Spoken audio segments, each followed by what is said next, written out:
Tonight's next question is about water and how our state's ski resorts use that precious resource. Chuck and John had similar questions. With the snowpack starting so slow, they wonder where the ski resorts will get water for snowmaking. We took the question to meteorologist Corey Reppenhagen.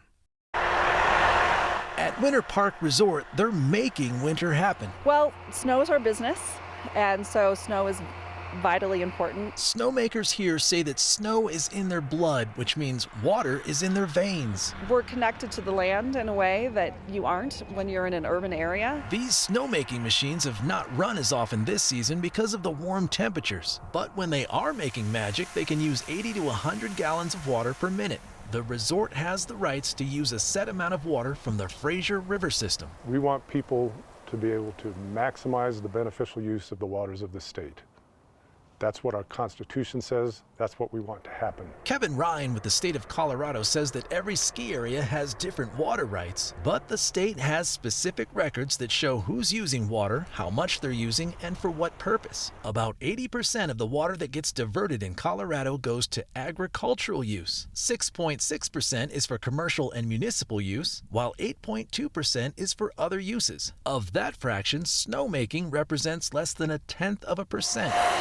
But Winter Park says even that fraction of water is important, so they're upgrading their snowmaking system to be even more water efficient, because they say they're not just making snow for skiers, they're making snow for everyone. We're essentially a holding tank for water. Ryan says that nearly all the water we use in Colorado starts out as snowpack in the mountains, and that includes the snow packed into the ski runs.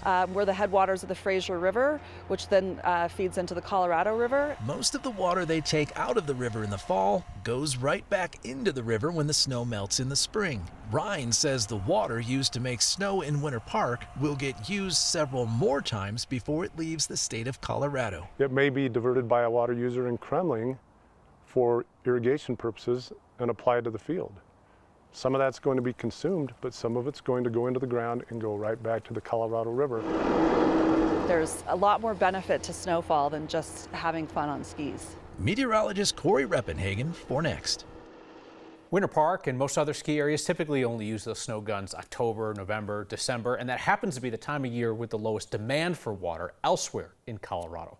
Most of our state's water use goes to watering crops and lawns and landscaping during the spring and summer.